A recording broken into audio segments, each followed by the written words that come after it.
Welcome back to Sports 1440, Oilers Nation, YouTube, Facebook, X, and Instagram. And it's the Jason Gregor Show, as always, presented by PlayAlberta.ca. Get in the game. It's Lotto 649. Over $50 million for one of you lucky winners today at PlayAlberta.ca. And it's time now for another edition of the Business of Sports. We welcome in, of course, Rich Winter, longtime NHL agent. Richie, how you doing? Good. Really enjoyed watching my young goaltender perform yesterday. It wasn't, like you mentioned earlier, it wasn't a real challenging game, but to see him go 3-0, and this is a dream for this kid. He's been 14 years before he got a 7-figure contract, and now he's doing what I think a lot of us thought he might do when he was a starter in Colorado. But it's really been exciting to watch what Calvin's doing.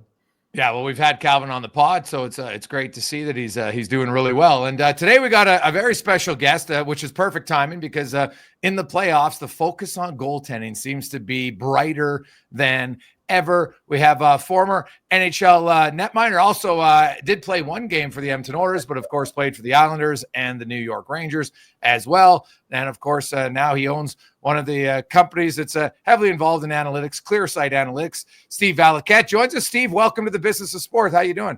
I'm doing great. I just got off the ice, and this is a part of my daily routine: podcast, being on the ice, analytics. Can't wait to get started here, Jason. So let's start with that. So when you say you're still on the ice, are you coaching young goalies? What are you doing on the ice? Yeah, I have a mentorship program for college age and prep school age. Prep school hockey in Connecticut, where I live, is very popular. It's the highest level of hockey here. And a lot of kids actually go right from prep school to college, NCAA Division I. So I have a mentorship program where I have 10 kids that I mentor through the year. We skate twice a month, each kid. And a couple of guys have just have a brief little break from college right now. So getting on the ice is very regular for me during the winter, but in the summer, I'm on the ice 5 hours a day. So there's a lot of coaching, just goalies, not players. But in addition to that, video coaching with some NHL goalies as well. And Steve, it's a fascinating environment that you live in, because how many individual families have NHL-sized rinks on their property? Many. Just unbelievable. A lot of private facilities. A lot of the families that I work with have actually built rinks on their properties, and I mean real $10 million facilities. That's just the economics of hockey here in Connecticut, especially Southern Connecticut, Greenwich, Stamford area. But it's unique because when we talk about the game, I oftentimes want to know what is happening frequently in the game that we should be working on in practice. And I'll give you a quick story. One of the first goalies I started working with 2 years ago, he played in the Olympics for the United States. His name is Strauss Mann. He's from Greenwich, Connecticut. And when he was 14 years old, it was around the time that I was starting ClearSight Analytics. We were doing a drill out of the corner where I had the player cut through the crease and take a shot on goal. And Strauss stops me after the drill and he says, "You know, Valley, I don't feel like this happens that frequently in a game that we should be practicing it." At that time, I didn't know. But at the end of the season, after we brought in 78,000 shots from that season, and we have 34 points of data for every shot on goal, I was able to look at that exact sequence and confirm what Strauss thought. It didn't happen frequently enough during the season for us to be practicing it. So I look at it that way all the time, guys. I'm looking at 2-on-1s. How frequently do they happen? 3-on-2s, coming out of the corner in the offensive zone, point shots, and it's built into player development. At the root of everything with this company, it starts with player development. That's where I fell in love with the game. I was 27 years old. It was the 04-05 lockout. Benoit Allaire, our great goalie coach from the Rangers, stayed in Hartford. And this was very unselfish of him. He didn't have to do it because he could have been at his penthouse in New York, but he stayed with us for the entire lockout. Jason LaBarbera and I, Jason is now the goalie coach for the Calgary Flames. Yeah. And it was just 30 minutes before every practice and 45 minutes after every practice. He gave me 10 VHS tapes at the time of Sean Burke.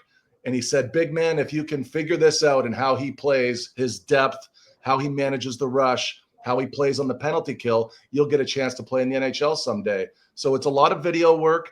Certainly there were some analytics involved, and Allaire kept his whole numbers. But all of this, I think around that time was where the light bulb went off into what I love doing, which is player development, because it happened to me. And I think that's why I got into this business in the first place. Well, Steve, tell about the story about what happened in the dressing room one day when Dubinsky was credited by the coach for, man, you got all those shots on goal, and you were sitting there thinking what?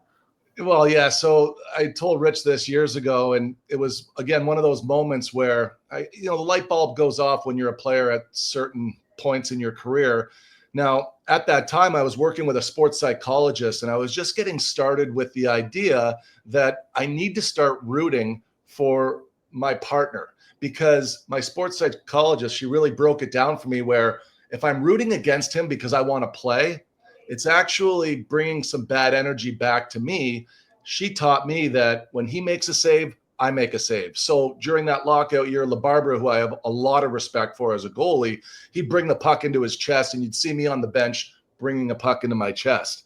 And inevitably, if I get thrown into that game, I would argue that I was the most focused guy in the building that wasn't playing until I was forced into the game. And through that exercise, I get called up to the New York Rangers. Now I'm backing up Lundqvist, but I keep that same mantra. I'm trying to hope the best for him so that I can also feel good and positive and get reps, even though I'm not playing.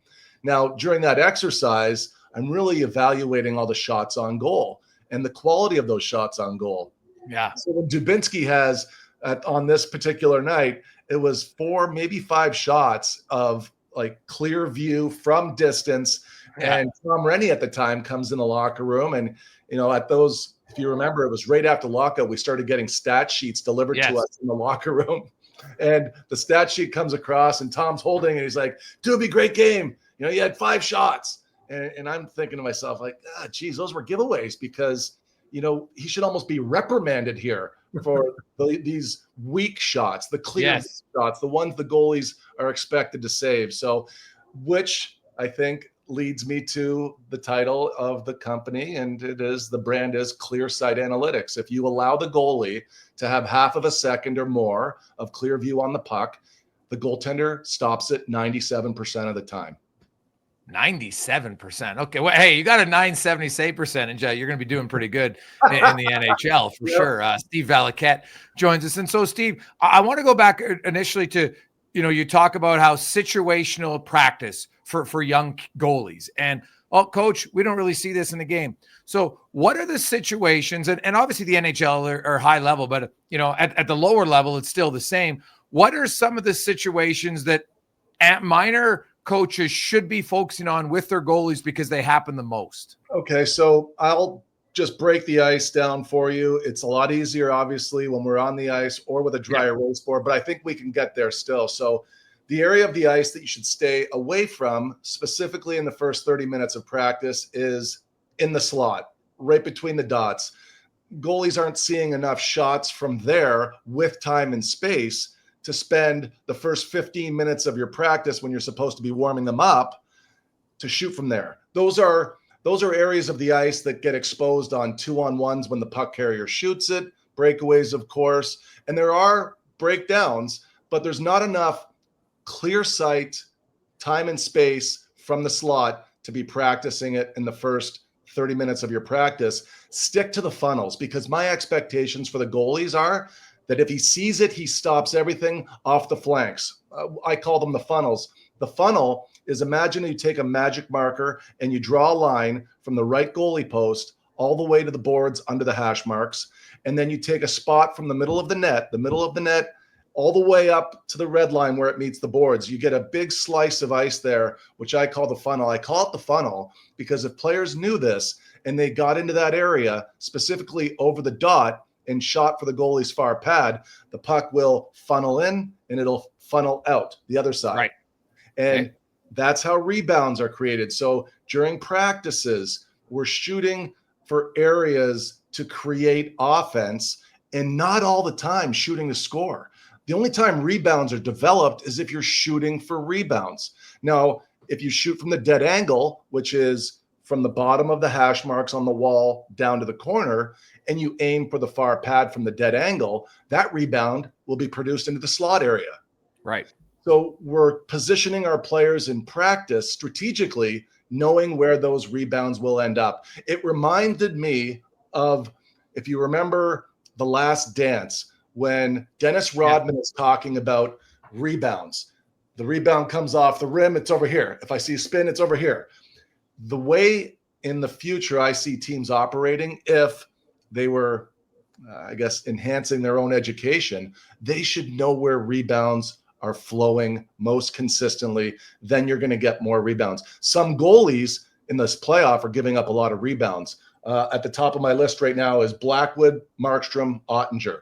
They've all given up the most rebounds because they are setting twice in their stance. Ottinger is getting wide right before the shot. Markstrom is getting low and spread out. And Blackwood is missing his middle of net. So he's reaching and he's punching rebounds.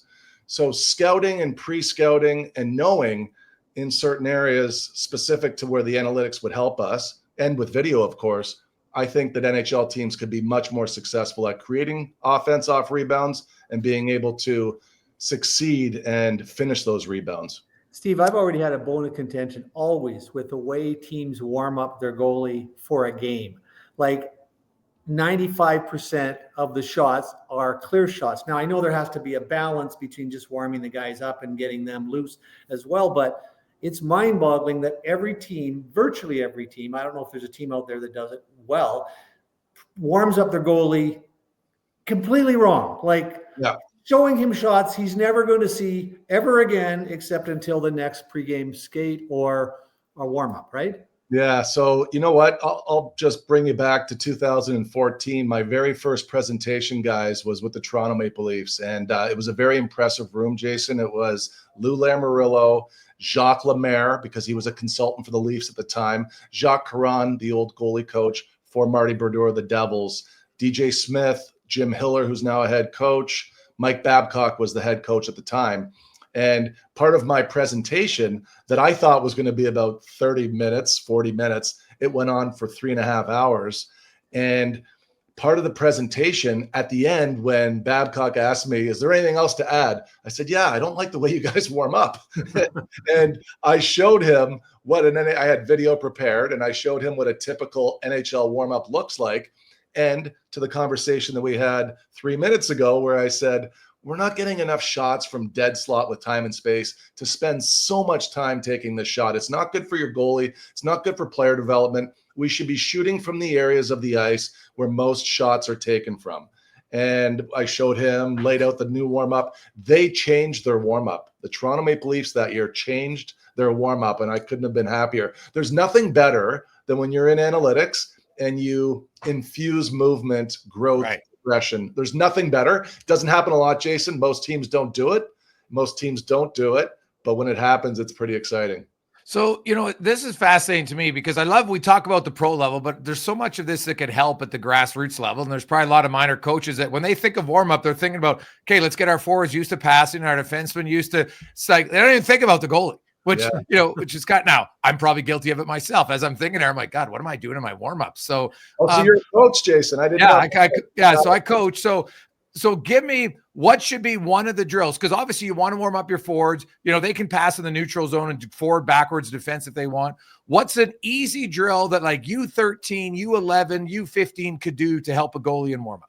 So I know that everybody wants to start with half the group in each corner to begin, which is completely fine. But what I would do at the beginning of the year, I have these great markers. I wish I had one in my office right now. I do not, but they're acrylic paint. It's not spray paint, but it's a marker. So it stays on the ice specific enough where you can see where a slot is. You can see where the funnels are, and you can start to train your players on where to be on the ice with timing. Rich and I, we have theorized that it would be terrific to have lasers on the ice to show players movement and do these things. And it's coming in the future. It's not there now. So for now, use a marker. Your first couple of practices of the year, you should show the kids where the funnel is, because 65% of all shots in a hockey game come from the funnels with clear sight. So again, your expectations for your goalies should be to stop them from there. I'm not telling you that your players should always score from there, but they should know the areas of the net that they should be focused on. For instance, if you're a right-handed shooter and you're coming down the goalie's left side, the skater's right side, there is room for 2 pucks. If you stack 2 pucks on top of each other, there is that much more room for vertical angle. That's why short side, high glove for a righty coming down the right side of the ice is the most opportunistic place to shoot if you're shooting to score. Okay. And the next part of the drill after I would have the funnel shooting would be 2-on-1s, but make sure the defensemen are playing it the way they would play it in a game. My biggest pet peeve is that defensemen in practice, I don't care what level, NHL, I had this conversation with one of my NHL goalies 3 months ago. He was getting smoked on 2-on-1s, and I said, how is it that you guys don't have a plan on 2-on-1s? Sometimes the D is jumping in the circle and they're passing through him. Sometimes he's passive in the middle, and sometimes he attacks early. You must talk to your defenseman as a goalie and be a general out there and talk about how we're going to play 2-on-1s, because 2-on-1s aren't just off the rush. There are in-zone 2-on-1s, Yes, 2-on-1s coming out of the corner. And I love early pressure. So you just give them a little sting and then cut back to middle. If the 2-on-1 is coming down the goalie's right side, I like to see the defender's right skate slice through the circle. So he's not passive all the way to middle where he's giving a breakaway to the puck carrier, but the puck carrier is not going to make the pass because it's defended really strong and you're giving the shot now to the goalie. If the shot is taken, it's a 20% chance to score. If that pass gets through, it's a 42% chance to score. So I'm instructing the D to do this. Now, back to the story about the NHL goalie. Sure enough, 3 weeks later, he's faced 7 more 2-on-1s. We're doing a video review from my office here. Stops them all because he had the meeting. I was like, hey, did you have the meeting? He's like, yeah, I had the meeting. His coach didn't have the meeting. He had the meeting. yeah, Right? So yeah. it's one of those things where if you're going to be a high-level goalie, your strengths are to allow yourself to have quiet eye on the puck more than half of a second. And that's even under the most strenuous circumstances, like a 2-on-1. A stressful 2-on-1 can still give your goalie the best chance to make a save for your team. So practicing it like that, it's imperative. You must practice the way you play. Too often I see defensemen in practice just give a laissez-faire, just let it go through and don't play it with the intensity that's required. Stephen Valiquette joins us today on the Business of Sport with Rich Winter, Jason Gregor. We'll take a quick break, come back, a fascinating conversation more today on The Gregor Show, presented by PlayAlberta.ca. We are back. Jason Gregor, Rich Winter, The Gregor Show, presented by PlayAlberta.ca, live on Sports 1440, Oilers Nation, YouTube, Facebook, X, and Instagram. Stephen Valiquette, former NHL netminder, of course, one of the owners of Clear Sight Analytics, is with us. Fascinating conversation so far. And Steve, I just kind of want to pick up on what you track, because you're giving out some numbers, and obviously you've studied a lot, because you're just able to rattle out, hey, at a 2-on-1, there's a 40% chance when the puck get through. I love it. Like, I'm a numbers guy, so this is fascinating to me. So when you started, let's go back now to how you came up with the idea to start Clear Sight Analytics. What was the basis of the foundation of what you wanted to do? I guess after my experience being a player and not really having enough information, that I you know what I wanted, Jason? I wanted to know, what am I working on this summer? How am I going to get better? I knew from the time I was 14 years old and I went to the Gym Park Goalie School, 5 hours of ice time a day for 8 weeks. That was the summer I became a goalie, because I just spent a lot of time doing it. Was it the most efficient? I wouldn't say so. And that's where I'm saying now, as an adult, after I retired and I'm working as a goalie consultant and coach for the New York Islanders. I did that for 2 years after 1 year at the Quinnipiac University here in Connecticut. So I had 3 years of coaching under my belt, and the information that I was receiving was unusable. It was unusable. And I still believe that everything out there is unusable, because I know that it's not being used for player development. I know that. But what we do and what we focus on is putting together strategically a plan for the athlete to work on where they're deficient during the regular season in that next summer, so they can prepare themselves for the next season. And I think that the way we've kind of put this recipe together, it started from and is the genesis of that 04-05 lockout season when I was coached by Nick Fatiu. And I imagine that your listeners would remember him from playing for the Calgary Flames. He was my defensive coach in Hartford.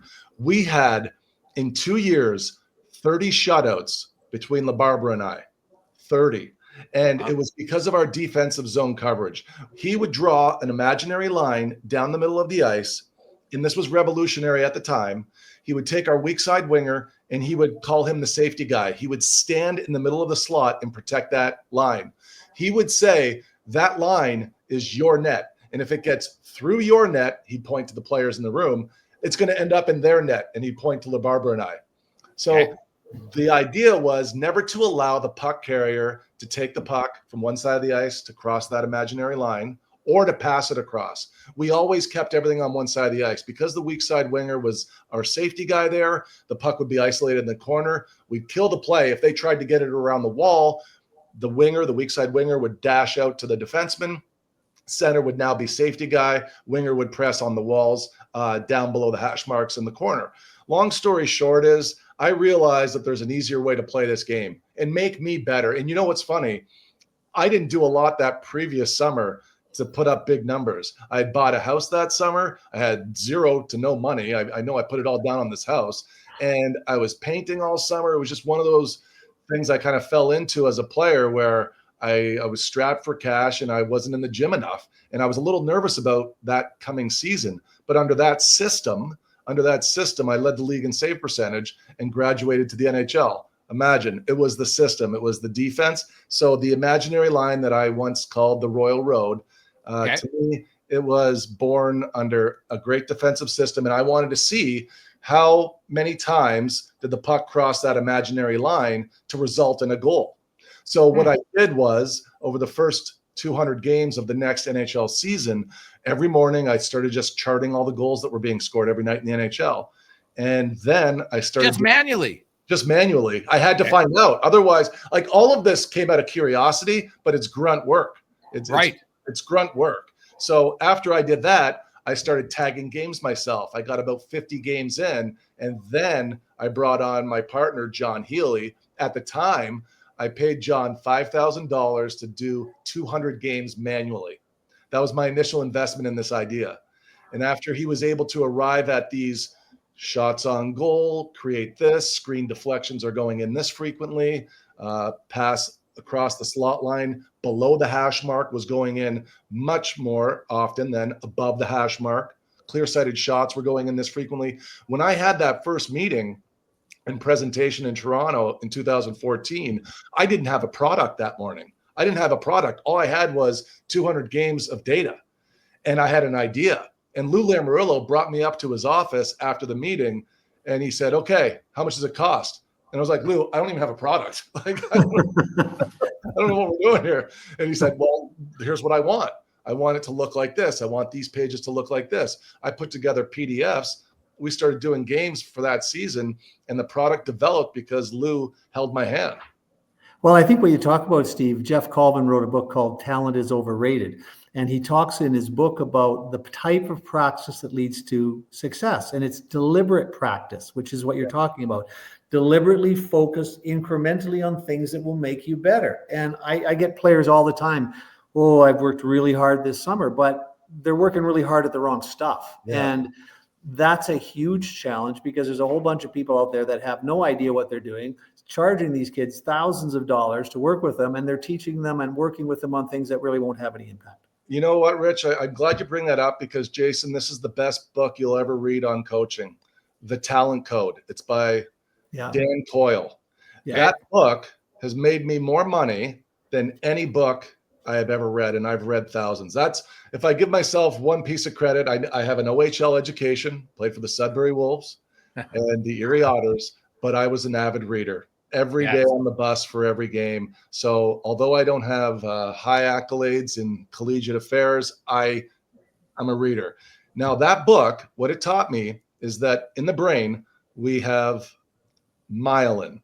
Myelin is a gray muscle matter that wraps your neurocircuits and makes them fire faster with deliberate practice. Mm-hmm. So focused, intense reps, they're the most important thing when we are focused on doing the most important thing. Now, what happens is that myelin grows like a sheath around your neural circuits, and they fire faster to make a glove save when you have practiced it with focus Repetition. Well, that's fantastic. Best book I ever Well, read. and I would say he also wrote a really good book, Steve, called The Culture Code, which is great for coaches as well, because it, I've always believed that if you look at the great dynasties, we did a show on this about love and how loving coaches work with their players, create environments for them to succeed. I really think the X's and O's are really important. And the stuff you're doing is way beyond X's and O's in the hockey environment, but culture is really important. So those two books alone can give a coach a pretty good grounding on what it takes to be successful. Yeah, I agree. Stephen Valiquette joins us today on the Business of Sports. And so, Steve, Lou Lamoriello helped you get it started. And then now it's obviously growing. And, because you guys track high danger chances, mid danger chances, low danger chances. And now you had said earlier, hey, I want my goalie, if he can see it, he can stop it. Yep. And now there are some shooters, though, like if I can see Alex Ovechkin 30 feet out, it's a lot different than if I can see a shot from, no offense, Matthias Janmark scored a big goal last night, but he's not Alex Ovechkin. So do you track it as intimate when you start looking Austin Matthews, Leon Draisaitl, like those guys in certain areas? Do they does it increase the percentage chance and who's shooting the puck at a certain position of the ice? Yeah, it's a very fascinating conversation because you really have to look at it two ways. The first way is the easier way, and I'll start there, which is all things are created equal. We just want to bring all the numbers in and have an expected goals model that meets the mark. Now, the very neat thing is that over the last 10 years, the actual goals that are being scored in the NHL, we have always been in that 2 percentile between 98 and 99.8 percent equal with what's actually happening in the NHL. That's when you know your expected goal model is proper, because the actual amount of goals lines up with how many you have in expectations. Expectations are grown over years. We brought in 1,300 breakaways this year. Breakaways go in 1 every 3 times. Screen deflections go in 1 every 3 times. At a rate of 20% or more qualifies as a high danger chance. But some chances can go in as great as 57%, like a situation where a rebound comes out to the slot. You'd imagine the player with the puck on his stick would shoot it from there, but sometimes they pass it and players fan off away from the net. Well, a pass off of a rebound, that went in 57% of the time this year. I mean, that's a grade A plus chance, but that goes into the model that after the game, the Edmonton Oilers can look at their scoring chances and say, all right, there were 7 high dangers, but 3 of them were A++. So there are different values to that. Now, to your other part of the question, which is, does it matter who the players are? It certainly does. And the way that we've been able to arrive at this now is we have a modeling system for 5 points. So Ovechkin's one-timer from there, he's a 5. And he can skate with other players in the power play that may be bringing his production down because of injuries, and they are 2s when you really need 4s and 5s on your power play. Right. So evaluating the opportunity based on 34 points of data, which would be pre-shot movement, handedness, lefty to righty, righty to lefty, because there's a big difference if a righty's in the slot to the left of the goalie where he's got inside ice versus a lefty that's in the slot where he's got outside and less angle, less net to shoot at. So, Jason, it is an exhausting company to run because there's so much growth and development, but it's cutting edge every day. And all we're doing is bringing in the information that the coaches want. This is what I'm asked to do. It is we need to know how many forechecking chances we're getting and how this was a question that I was asked yesterday. I want to break down right now of the playoffs, how goals are being scored by situation. So face-offs, 7% of all the goals in the playoffs so far have been scored off of a face-off. Okay. Off the rush, 8% at 5-on-5. Unsettled offense, which would be a back-checking chance, a giveaway, or a takeaway, 11.5%.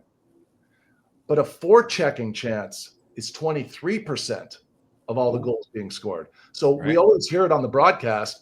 They got to get in on the forecheck. Why? Because it's the best area to score in the postseason. Everybody's willing to forecheck in the postseason. That's the difference. You got more guys in your lineup that are willing to pay the price to get in there and rush the defenseman that's trying to collect the puck cleanly. Which is really, that's the John Wooden approach to basketball, because he said he never believed that games were won. They were always lost when you pressured players to play at a faster speed than they're capable of. I love that. I love that. That's where may I interrupt for 1 second, yeah. Jason? When we talk about passing the puck across the slot line, that imaginary line, players need to know that the best opportunity to do that is what Rich just said. When you are rushing your opponent, you're getting it on the forecheck, you've taken a shot and you recover that 50-50 puck first, because now they've lost their structure. They start to move out of position. The seam opens for a split second, then you hit it. And it has to be predictable for the offensive players, where if somebody goes into the corner to collect a 50-50, the other guy rushes to the far face-up dot. Just put your blade on the dot. You wouldn't believe the success you'll have with your youth hockey team. If that guy goes to the corner, he can just quickly scan over his shoulder and zip it to the dot, because the defensive team has lost structure. That's when you pass it across the seam. It's not when you see the whites of their eyes. It's when they have lost structure, or the D are turned their skates towards their own net. So you're saying if I'm attacking, I'm in the right corner, it's a 50-50 puck. The minute I get it, my left side winger should be on the opposite dot, or the close dot to him. The opposite dot. Opposite dot. Okay. Yeah. And I love, now I noticed you gave me 50%. I'm good on numbers, 50% of the scoring chances. So we'll take a break. I want to come back and find out where the other 50% are coming from off of chances to score in the playoffs. And it's fascinating because the Kings don't forecheck. They really don't forecheck. And they're down 3-2. They've lost 3 straight in the series. And man, and they've lost basically 4 years in a row by not forechecking. It's mind blowing to me, because I think anybody who watches that series will say, like, yeah, why aren't the Kings scoring? Because they don't forecheck. Fascinating stuff with Stephen Valiquette on the Business of Sport here on the Gregor Show with Rich Winter, presented by PlayAlberta.ca.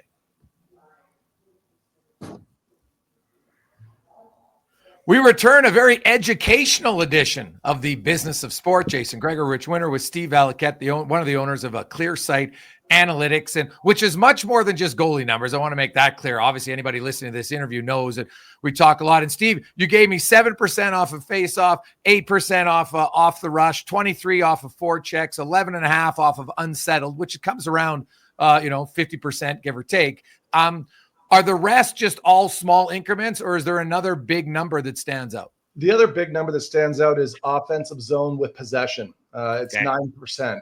And it's interesting because when we talk to the conversation around why St. Louis has really come back in this series against the Winnipeg Jets, it's because the Jets are so good at shutting down the rush that St. Louis is playing possession hockey in zone. And when we talk about small increments around offensive zone possession, we are talking about winning 50-50s, back-checking scoring chances, forechecking scoring chances, forcing giveaways, takeaways. You're looking at all of these unsettled events, and you're really trying to put an umbrella around them and say, is this something that we can accomplish?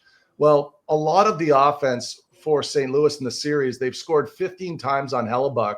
9 of the goals have come from at the offensive blue line, just delivering pucks in. Sifters is what coaches refer to them now. Yeah. And speaking of data, I thought this was really neat. If I could find this quickly, I brought this up yesterday. The amount of shots that are coming off of sifters, here it is, 266 of them in the postseason this year from the blue line versus just 55 slap shots. Because the goals that Hellebuck has allowed, 9 of them from up there, 4 of them have been through screens, but 5 of them have been off of broken plays. You remember the one that goes off of Pionk, and there's shots that are pinballing. It's almost like playing Plinko out there. So talk about the practice that I had a couple of hours ago this morning with my college goalie. We were working on a lot of these point shots. And what we do for one of our exercises is we have a drill where we play a best 2 out of 3. We have 2 players net front. We have 1 D, 1 puck. And that D is sliding the blue line. He delivers it. If the puck gets away from the goaltender into the corner, he's required to follow it quickly. The closest player to it collects it, sends it back to the point. It's 30 seconds continuous. If the players score, they win that game. If the goalie shuts them out for 30 seconds, he wins that game. But it's just a net front battle because going back to Francois Allaire and Benoit Allaire, they had their own analytics back then. Benny would meet with Lundqvist and I and say, guys, 65% of all playoff offense comes off of screens, deflections, and broken plays from the blue line. So the game's changing here, and we got to prepare for it. So we'd have practices aligned with what we were about to see in the postseason. Now, fast forward to 2025, and those numbers still hold. We're still seeing a lot of that offense come from up top. And I thought before the series, because I know St. Louis well, they're an operator group there, and they know how to play the game based on who their goalie is. They got a very intelligent guy there in David Alexander, and he knows how to pre-scout as good as anybody. And I'd imagine they have a very good feeling on what makes life miserable for Connor Hellebuck. This is fascinating. They've shot 9 times, high glove on him in the series. They've scored 8. Wow. The 15 8 on 9 over his glove. On the blocker side, 11 shots have been taken. They've scored 3. So where's my page here? I was just going from memory there because I talked about this yesterday. Give me a second. Here it is. So Hellebuck, upper third of the net, 11 goals of the 15. Middle third 2, lower third 2. So if we look at the net in thirds, 11 have been in the upper part. That's why St. Louis got themselves back in the series, because they're executing. Earlier in the conversation, Jason, you said, what about the shots that kind of come from the slot, but they just backhand into the goalie's chest? You know, how do you account for all of that? Well, when you're looking at scoring chances, you guys would laugh if you saw the data that I look at every season. I have a page that Rich is familiar with. It's a silhouette of a goalie in the butterfly. Goals are never scored if you shoot to the left of the 5-hole or to the right of the 5-hole. No goalie in the NHL is allowing a shot if it's a one-timer from the slot if you shoot it at the pad. You'll score 5-hole, but you're never going to score if you miss 5-hole and shoot left of 5-hole or right of 5-hole. Meaning, we've kind of worked on this behind the scenes this year, where we're looking at data where players miss their shots. Like, it's not a score chance for me, Jason. If the guy, I agree. Thank you. Sounds the pad. I'm like, and then I hear the broadcast. This is one part of why I don't think I'm going to do well, or even should attempt doing color, because I hear the guys saying, "Great save, Hellebuck." I'm like, great save. He pumped it right in his pad. What are we talking about? Thank you. It doesn't fit for me, and I have a hard angle on that I can't really cross over. So that's just the point. Like, how often, and this is a big thing for me, Jason, when we're looking at players that miss their scoring opportunities, every goalie is going to seal the ice. It's just when.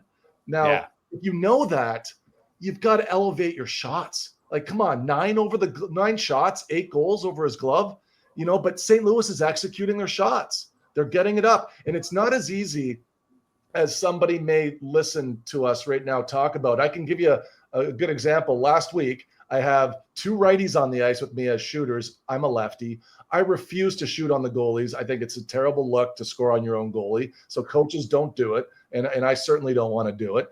But in this case, they couldn't take the one-timer from the same side of the ice as righties. So I have to come in there as a lefty. And the exercise is one that Allaire used to use with Lundqvist and I. The first 3 shots are 5-hole, so you get your timing to drive down and you pitch forward. And then the next group of 3 are shooting to score anywhere. So now it's my turn to take the one-timer. It's a pass from below the goal line to slot. I'm on my one-time side, and I attempt to elevate the shot into the upper third. I throw it on the ice and hit the pad. I'm like looking at my stick like, what's this? Try it again. Same thing. I can't elevate it. And now I'm saying to myself, all right, I understand under the duress and pressure of the NHL, I guess in a lot of cases they're trying to elevate it, but they just can't. And that's what happened to me. And I'm like, oh, geez, I got to stop being so hard on these guys. I can't even do it. Well, you know what's funny, Steve, because you bring up when you started and there was goalie coaches, it's only in the last 7-8 years where the skills guys now have a coach. Like Adam Oates is one of the best skills coaches out there. Other teams have their own now, because scoring's a skill, stopping it and playing the odds. And I think, we talked earlier about, drills to help the goalie. Well, drills to help the shooter should be similar, like practice drills over and over where they can pick a spot elevate it and get used to it, right? You guys, you and Rich talked about, practice with focus. Every shot I want you to try to get upstairs. Now in practice, you're not going to hit everyone. Obviously they're kids.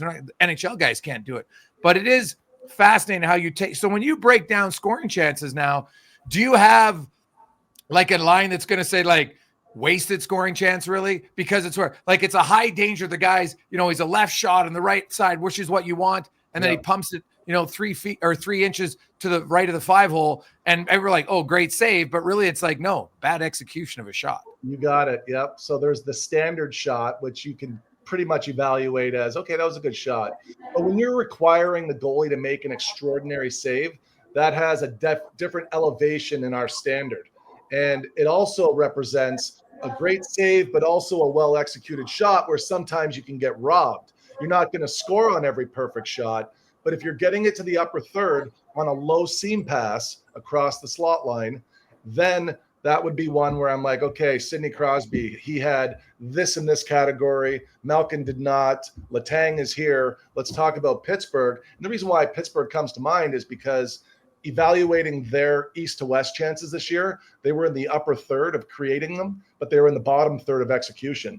So it might be skills coaches. It might be stick calibration. I think John Healy, my brother, spoke to you guys about that. And that's a big thing. Like we get fitted for golf clubs, but we're not fitted for sticks. And it really pisses me off. Like, I mean it. Like a lot of why we don't elevate well is because we don't have the right stick in our hand. And then I've got the second part of the conversation I hear from players, which would be, all right, well, I'm going to make a lot more passes with this blade than I am with this wedge to shoot it. So I have to compromise with what I need. And I mean, if I'm a player, I'm figuring that piece out because too many guys can't elevate the puck. And that's what's really neat in the data where we can look at all of the goalies moving east to west this year in the NHL. And then on the net location, see where the goals went in. Guess what? They're all going in the upper third. They're all going in the upper third. The bottom is sealed. Guys are getting stretched out and their equipment is coming towards the release and closing angle. So, yeah, there's certainly a lot to work on with players in the offseason. Back in the day, and I'm talking about 06, 7, 8, 9, 10, when I played with Lundqvist, we were the only guys on the ice. He and I, our goalie coach, 2 shooters. And this was cool. Allaire would always say to us before the season, pick 2 guys, and they're going to have career years this year. And they always did. No matter who we picked, those guys, if they shot for us all season long for 30 minutes before practice, they all had career years. Just because now just listening to us talk, learning about goalies, how to shoot, where to shoot, listen to the goalie coach. Like I could help anybody score more. I know that. Einstein said, change the way you look at things and the things you look at change. And I think one of the things, if you're looking to progress, you're looking to develop your game, you've got to look elsewhere. You got to look for different information. And one of the things I've been thinking about a lot lately, and I've done a little bit of work on this, is I'm convinced that hockey is soccer on a smaller surface. Yeah. Basketball is hockey on a smaller surface. The difference between basketball and the others, they have the biggest guys on the smallest surface. So what I started looking at is how Phil Jackson's triangle offense might affect and impact an NHL power play, because these guys, you can't pass a ball to LeBron James if he's standing there, because everybody has got, it's all covered. They've got to receive the pass, moving, breaking down the defense, doing some of the stuff you talk about. And you'd be amazed. You and I, Steve and I talk about this a lot, ChatGPT. You go into ChatGPT and ask how the Phil Jackson's triangle offense could help an NHL power play or player development in terms of building spatial awareness. Those are the places Steve's starting along a road where he's creating data and information that nobody else has. We can need to go, if you want to be a better team, you got to go a little farther. And I think the triangle offense in basketball is probably a pretty good place to start if you want to create a power play that will be more effective than the ones that you see in the NHL now. I couldn't agree more. You know who I think is going to get studied a lot this offseason is Washington's offense, because they were triangle offense this year. And I think they scored 100 more goals than they did a year ago.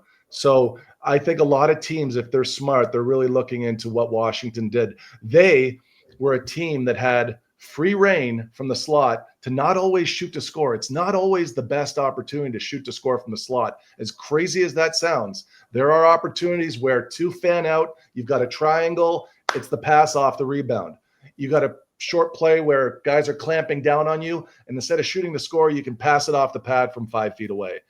More creative ways to look to pass from the slot. It's not always shot as best opportunity if players are clamping down on you in the slot area. If it's a you watch like Phil Jackson's offense, and then you watch an NHL power play, and you see these guys passing the puck around the perimeter. No one's moving across the Royal Road. Nothing's happening. What are they expecting? The 4 guys in the middle will fall over at some point? Like, it makes no sense to me. I get frustrated when I don't see a 5-on-3 score, Rich. I get so frustrated. It's like, you guys didn't. What do you guys do? Everybody should have a setup to be automatic on a 5-on-3, and I think it's automatic. You're creating a high danger chance. You're going to get 3 of them in 2 minutes. No sweat is a goal. But very few do. Because it doesn't seem like they ever have a setup that everybody is aware of. They haven't coached it up. Most coaches I ever played for, guys, they never believed that you could coach offense. Oh, thank you. Yeah, right? It's true. It's one of the most undercoached aspects of the game. It's like defense. 100%. We can coach defense because it's easy, because it's really just hard work. Get in the position, stay there. You got to have some creativity. You got to have some skill. You got to have some talent, and you got to do it over and over. And it's probably harder to coach. This has been a fascinating hour, Steve. I just want to end on, if you look at where we are today in 2025, if I fast forward to 2030, what do you think is going to be the biggest advancement for ClearSight Analytics that changes in the next 5 years? Oh, that's great. We've had a very difficult time using AI, and AI has had a difficult time being able to distinguish whether the goalie has had clear view on the puck or he's been screened. AI has a very difficult time picking up broken plays, and those 2 areas seem to be the most valuable places to score, because you're not allowing your goalie to have that all-important half of a second of clear view. If AI, and I've worked with 3 different companies right now, if AI can get there, Jason, I would be able to do your youth hockey games. And until we're able to get AI to be efficient enough that I can, with good credit, be able to show an NHL coach a string of 100 different plays, and the video is always adding up to what we have claimed, then and only then would I be confident enough with that AI to do youth hockey, junior hockey, collegiate hockey, AHL, East Coast Hockey League. Now we have a development model that would have the players that, when they reach the NHL, would not just play there a little sooner, but stay there longer. That's my ultimate goal. It's to keep the players in the league longer. That's what Rich is doing. He's keeping his guys in the league longer. And I think that's where I want this to be in 5 years. I want AI to finally help me help hockey. That's what I need help with. The one piece that I want to go back to that we were speaking on with the rush and the settled offense and the percentage of the offense, I just want to clarify that was shooting percentage. It wasn't the chances themselves that are created, but it's the shooting percentage. So I just thought that it was fascinating that forechecking and shooting percentage off forechecking is so important in the postseason. Stephen, let's just hope that the Kings aren't watching this before Game 5 or 6. Well, I don't think you can snap your finger and suddenly learn to forecheck. So we'll see. Steve, that was fantastic, man. We'll have to get you on again. It was one of the most insightful, and I'm not just saying that, honestly, very educational, insightful, learned a lot about the game and attacking, and I really appreciate it. And continued success with ClearSight Analytics. Hey, thank you so much. I really appreciate the opportunity. Anytime I get to spend some time with Rich is a good time too. I love it.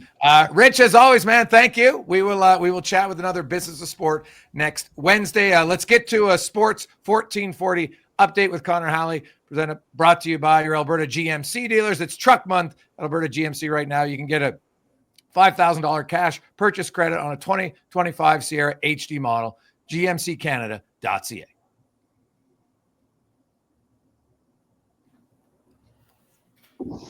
Perfect. Okay, we're good.